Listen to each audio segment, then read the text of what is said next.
पितरों का तर्पण कर दे, अपने पितरों का श्राद्ध कर दे, तो उसके पितृ को भी वैकुंठ लोक की प्राप्ति हो जाती है। मंजरी की युक्त तुलसा, कहते हैं गंगा यमुना, जो मंजरी तुलसा को जल डालता है, सींचता है या जो लगाता है, वो गंगा यमुना में स्नान करने इतना उसको फल प्राप्त होता है।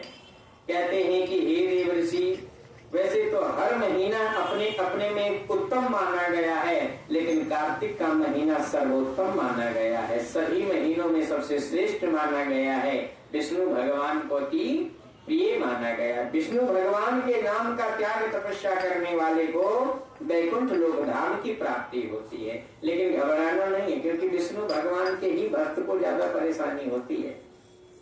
भगवान शंकर जी अपने भक्तों को परेशान नहीं करते, ले जाओ, तुम क्या चाहिए ले जाओ, तुम जो भी मांगो उनसे वो दे ही देते, ले जाओ, तुम्हें ये चाहिए ले जाओ, ले चाहिए ले जाओ। लेकिन विष्णु भगवान के जो भक्त होते हैं, जैसे सुदामा जी को देख लो, बिलनी को देख लो, विदुर जी को देख लो, है ना, ऐसे ऐसे जो राम भक्त हुए, कृष्ण भक्त हुए, विष्णु भक्त हुए, उनको जीवन में परेशानी उठाना ही पड़ेगा। क्योंकि भगवान कहते हैं बेटा हम कभी कच्चे परिपास, हम पूरी तरीके से तुम्हारी भक्ति को पक्की कर लेंगे, तब हम अपनी शरणागति में आपको बुलाएंगे।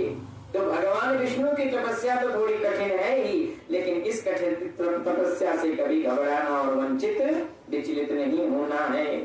श्री सुखदेव भगवान कहते हैं कि जो इस महीने में आंवला इत्यादि वृक्षों का पूजन करते हैं, उनके छांव में अपने कार्य निवृत्त करते हैं, अपने पितरों का नाम लेते हैं, उनके पितृ भी वैकुंठ लोक धाम हो जाते हैं। ये इस लोक में तो सुखदायी होता ही होता है, ये परलोक में भी कार्तिक मास बड़ा महत्वपूर्ण माना गया है। जिस प्रकार से विष्णु भगवान के पूजन की सामग्री अलग होती है, गणेश जी के पूजन की सामग्री अलग होती है, शिव जी को बेलपत्र अति प्रिय माना जाता है, विष्णु भगवान को कनेल का पुष्प अति प्रिय माना है, कनेल का पुष्प तो पीला होता है, गणेश जी को दुर्वा इत्यादि जो माना गया है, उसी प्रकार से माँ भगवती जगदम्बा को वो जो लाल वाला फूल होता है, क्या नाम होता है उसका, गुड़हल का फूल बड़ा प्रिय माना गया है। हर प्रकार से अपने अपने देवताओं के, हर प्रकार से जैसे जैसे देवता वैसे वैसे उनकी व्यवस्था। अच्छा, ये सब बात जानते भी हैं कि शंकर जी को बनाना चाहिए नहीं कराना चाहिए, विष्णु भगवान को बनाना, लेकिन फिर भी चढ़ा देते हैं। अब शिवरात्रि होती है, में देख के चढ़ा देते। हाँ, शिवरात्रि जब होती है तो बेलपत्र जो होता है वो नंदी को चढ़ाया जा सकता वहाँ पे, लेकिन पार्वती माता को कतई नहीं चढ़ाया जा सकता। लेकिन मैं देखता हूँ कि पार्वती के जितना भोले बाबा के पास बेलपत्र है, उतना ही पार्वती के पास में बेलपत्र है।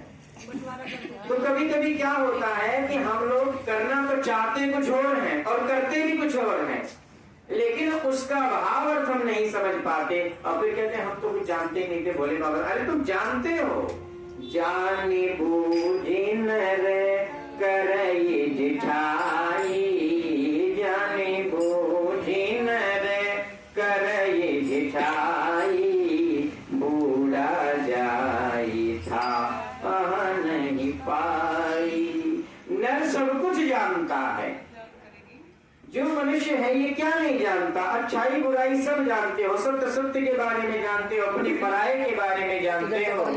जब आपको इतना बोध है, इतना ज्ञान है, तो आपको ये पता होना चाहिए कि विधान क्या है, किसका नियम क्या है। श्री सुखदेव भगवान अनेक प्रकार की व्यंजन बातों को करने के बाद कहते हैं कि कार्तिक महीने का सबसे बड़ा त्याग जो है वो मौन का है। मैंने कल भी बताया था नियमों में कि कार्तिक में जितना कम बोलोगे उतना ज्यादा लाभ मिलेगा।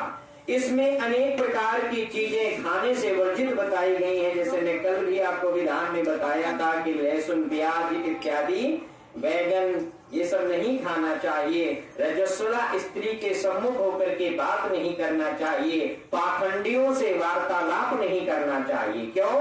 क्योंकि कार्तिक का महीना जो ये है ये आपके त्याग का महीना है, आपके तपस्या का महीना है। बहाना कार्तिक न मानना है, वास्तविक रूप तो ये है कि आप एक महीने के लिए तपस्या कर रहे हैं, और तपस्या में जितनी साधना किया जाए, जितनी चीजों का उद्ध्यास, जितनी चीजों से दूर रहा जाए, उतनी ही ज्यादा तपस्या सर्वश्रेष्ठ मानी जाती है।